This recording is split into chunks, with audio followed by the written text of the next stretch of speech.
Comment était la Côte d'Ivoire durant cette saison 2024-2025? C'est la question qu'on va essayer de se poser aujourd'hui. Salut à tous, c'est Yas et j'espère que vous allez tous très bien. Aujourd'hui, une vidéo, tout simplement, on se retrouve pour faire le bilan footballistique de la Côte d'Ivoire durant cette saison 2024-2025. On va voir un petit peu le nombre de victoires qu'ils ont pu faire, comment ça a pu se passer, les binationaux qui sont arrivés, un petit peu comment la sélection ivoirienne s'est améliorée, on va dire, durant cette saison. On va voir qu'il y aura eu pas mal de changements, pas mal de points positifs et négatifs notamment.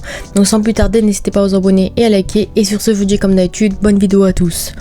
Donc voilà, cette vidéo va être séparée en deux parties. Dans un premier temps, on va voir déjà voir un peu les matchs qu'ils ont pu faire, quelles compétitions ils ont pu jouer durant cette saison, où est-ce qu'ils ont pu se qualifier, etc. Et dans un second temps, on va voir un petit peu tout le reste, ce qu'on retient de la saison, le 11 de la saison, les nouveaux joueurs qui sont arrivés cette saison et un petit peu tout cet aspect-là qui peut être intéressant également dans cette vidéo. Donc voilà, déjà on va commencer avec le petit bilan, on va dire, de la saison de manière globale. Donc on va voir que le premier match de la saison, c'était les éliminatoires de la CAN 2025 qui va se jouer sur cette fin d'année. Donc c'est en septembre 2024. Donc c'est le premier match de la saison pour la sélection ivoirienne avec une victoire 2-0 méritée. Un deuxième match éliminatoire de la CAN, victoire 2-0 encore une fois contre le Tchad. Et encore une fois, éliminatoire de la CAN, victoire 4-1 contre le Sierra Leone. Et ensuite une défaite contre le Sierra Leone également qu'on a pu voir. Donc on voit qu'en vrai de vrai, le groupe sur lequel ils sont tombés, sans manquer de respect à personne, c'est pas des très bonnes équipes en face. Donc logiquement la Côte d'Ivoire a pu gagner malgré ces deux défaites là surprises, on va dire, durant ce rassemblement là qui était plutôt compliqué. Défaite, on va dire, contre le Sierra Leone, défaite contre la Zambie, et ensuite ils ont réussi à se relancer avec une victoire contre le Tchad, et c'est comme ça qu'ils ont réussi à se qualifier à la Coupe du Monde assez facile, à la CAN facilement de manière globale. Ensuite, il y a eu les éliminatoires de la Coupe du Monde, cette fois-ci en mars 2025, donc pendant un long moment, pendant 5 mois à peu près, il n'y a pas eu de rassemblement pour la Côte d'Ivoire. Donc on voit qu'ils sont revenus directement sous Emerse Faé, cette fois-ci pour une autre qualification, des qualifications à la Coupe du Monde en 2026, et qui là vraiment sera très difficile à s'arracher, parce qu'on sait que la Côte d'Ivoire, ça fait un long moment qu'ils n'ont pas disputé de Coupe du Monde, et je pense que vraiment après le sacre qu'ils ont pu faire à la CAN, notamment juste avant cette saison, on a pu voir que la Côte d'Ivoire avait de nouveaux objectifs et qui viserait maintenant cette fois-ci une qualification potentielle à la Coupe du Monde. Donc voilà, victoire contre le Burundi 1-0 de justesse, victoire contre la Gambie 1-0 également, et c'est comme ça qu'ensuite on a eu également les matchs amicaux récemment, et c'était bien sûr les derniers matchs de la saison pour tout le monde, pour toutes les sélections on va dire. Défaite 1-0 contre la Nouvelle-Zélande et la victoire de justesse au bout des tirs au but contre le Canada. Donc on voit quand même que la Côte d'Ivoire, ils sont pas habitués à jouer contre des équipes hors africaines. On voit que là vraiment ça a été très compliqué pour la Côte d'Ivoire durant ce moment, c'était vraiment assez compliqué, parce qu'en plus Emerse Faé, on sait qu'il fait souvent des listes assez différentes, qu'on verra juste après, qu'il y a certains points plutôt compliqués, mais en tout cas on a vu qu'ils ont perdu contre la Nouvelle-Zélande alors qu'ils ont dominé, et sans manquer de respect, on sait que la Nouvelle-Zélande c'est pas une très grande équipe, et derrière contre le Canada, ils ont fait un match nul, on va dire. En vrai c'est un match nul, mais victoire au tir au but, au bout du bout bien entendu.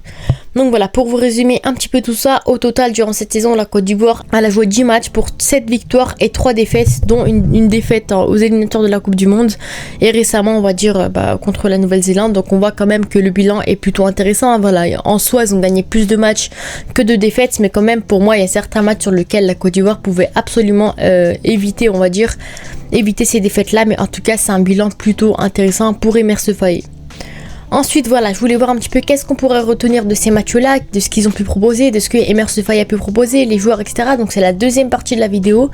Donc là pour moi il y a certains points à se dire. J'ai pu voir certains débats sur Twitter également. Certains disent, est-ce qu'on doit remettre en question le poste de Emerse Faé? Est-ce qu'il faut virer Emerse Faé? Moi je vous dis clairement que Emerse Faé, faut pas le virer. En plus on arrive bientôt à la CAN, donc clairement faut pas virer un coach juste avant la compétition. On sait que la Côte d'Ivoire s'est habituée à son nouveau coach Emerse Faé. C'est lui qui a ramené la CAN à la Côte d'Ivoire à domicile, qui a pu rattraper ça.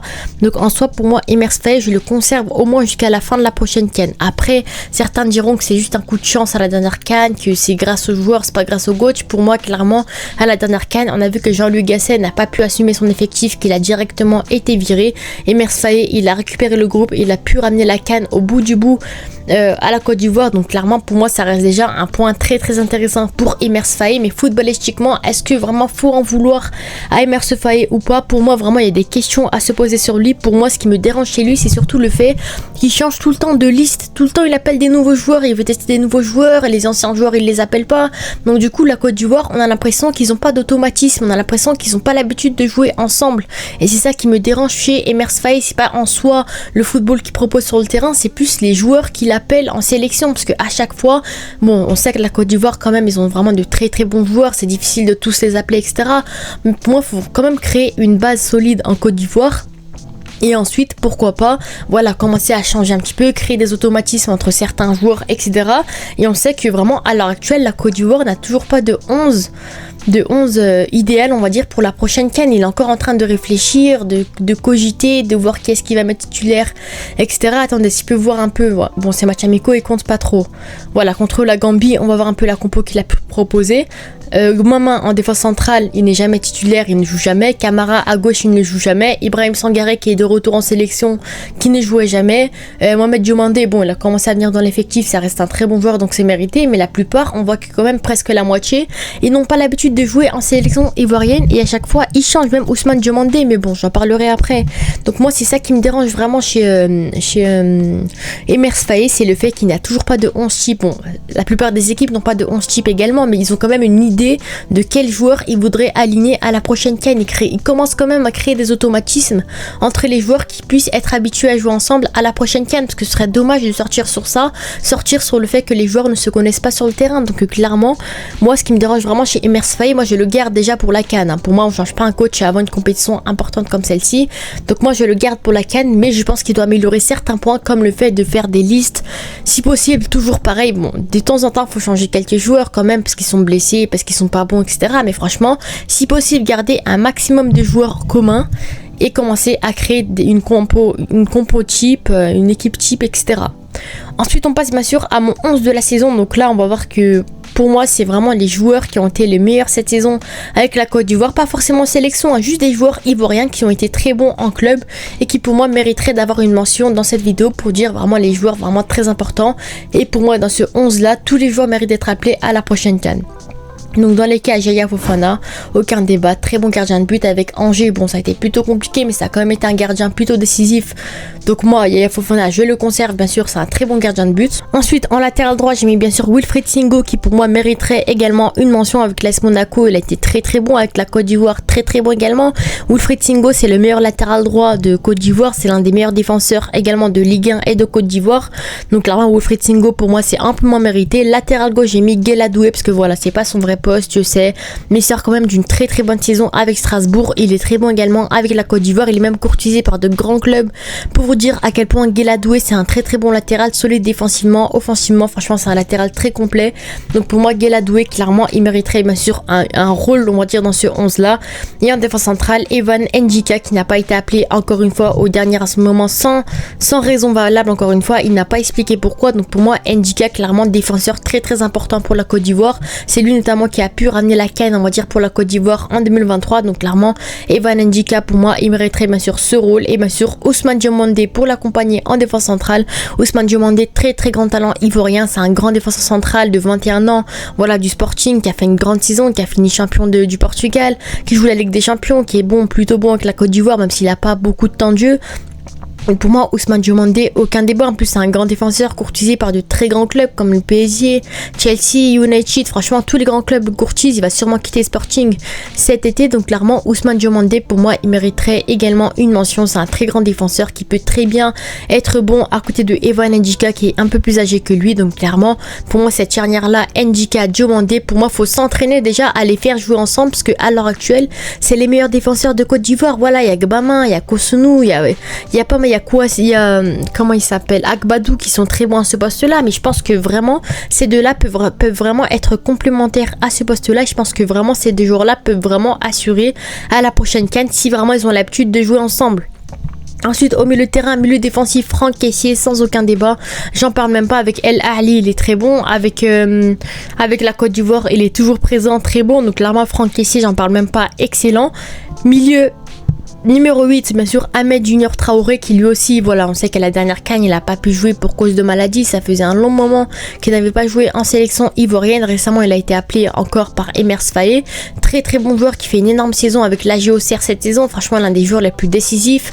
Ahmed Junior Traoré est très bon joueur qui est plutôt offensif. Donc clairement, bien sûr, je le mets au milieu de terrain dans l'équipe type, on va dire, de la Côte d'Ivoire cette saison. Et bien sûr, pour l'accompagner en milieu offensif, même si c'est pas son vrai poste, je mettrai bien sûr Amad Diallo qui est vraiment très très bon. C'est un Ivoirien, certes avec les sélections nationales ivoiriennes, il n'a pas beaucoup joué, on l'a très peu vu, il est souvent blessé, on sait que c'est très très compliqué pour lui, même s'il a été rappelé enfin cette année.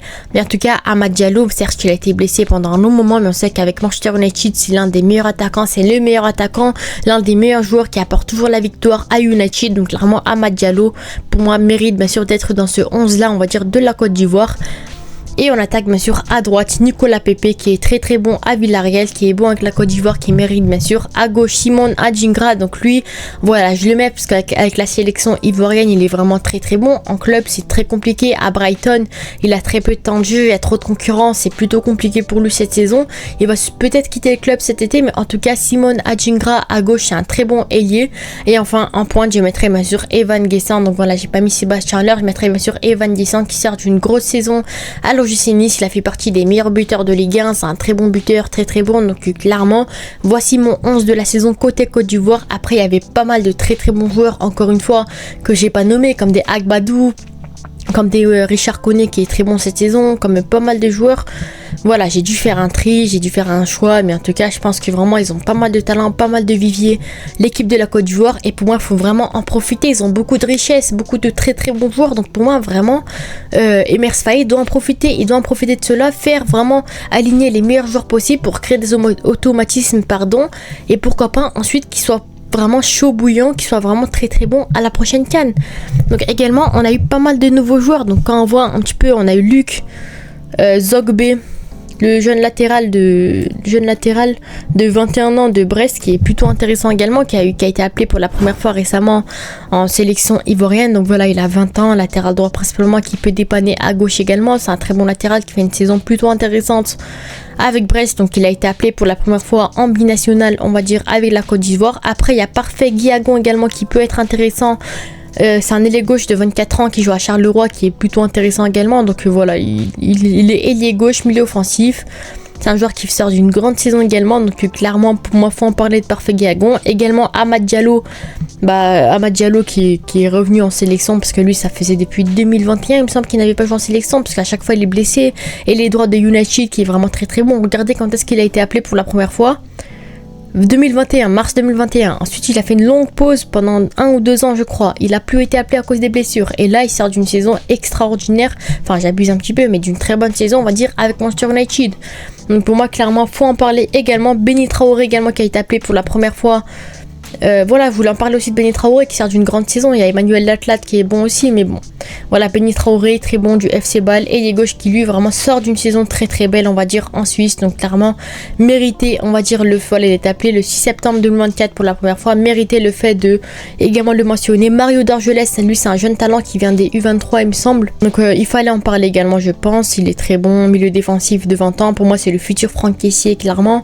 Voilà, 6 septembre 2024 avec l'équipe première. Il fait une grande saison au Danemark, donc mérité également. Et bien sûr, Malik Alcoulé Junior, lui, c'est un jeune qui joue chez les U23. Mais voilà, il a opté pour la Côte d'Ivoire au détriment du Mali. Donc pour moi, ça peut être vraiment très très bon également, très intéressant. C'est un jeune talent de Brighton qui est vraiment courtisé par tout le monde, estimé à 17 millions d'euros tellement il sort d'une grande saison. Il a que 19 ans. C'est un milieu gauche, milieu central, milieu droit, très très bon. Il a opté pour la Côte d'Ivoire U23 récemment. Donc clairement, pour moi, c'est une très grande victoire pour eux le 6 juin 2025. Et enfin, Bazoumana Touré, qui est bon aussi, ailier gauche de 19 ans, c'est un jeune qui a opté pour la Côte d'Ivoire, également estimé en 9 millions d'euros, donc lui aussi il a été appelé pour la première fois avec les U23 récemment, donc pour moi ça peut rester un très bon joueur également. Donc voilà, c'était un peu mon bilan, on va dire, de la Côte d'Ivoire durant ce moment. Dites-moi vos avis en commentaire. Voilà, selon moi je vous ai un petit peu élu mes meilleurs joueurs de la saison. J'ai fait un petit bilan des matchs, ce qu'on retient également de Emers Faé et ce qui vraiment surtout est à améliorer, les binationaux qu'on a pu voir, les jeunes nouveaux joueurs qu'on a pu pu voir cette saison. Et pour moi, clairement, la Côte d'Ivoire est en train de progresser d'année en année. Et pour moi, ça fait vraiment très très plaisir de voir une équipe comme celle-ci. J'ai hâte de voir un petit peu comment ils pourraient s'améliorer et qu'est-ce qu'ils vont proposer à la prochaine CAN, parce que bien sûr, ils feront partie des équipes favorites, les tenants en titre. Donc clairement, j'ai hâte de voir ça. Sur ce, dites-moi vos avis en commentaire. N'hésitez pas à vous abonner et à liker. On se dit à la prochaine. Ciao.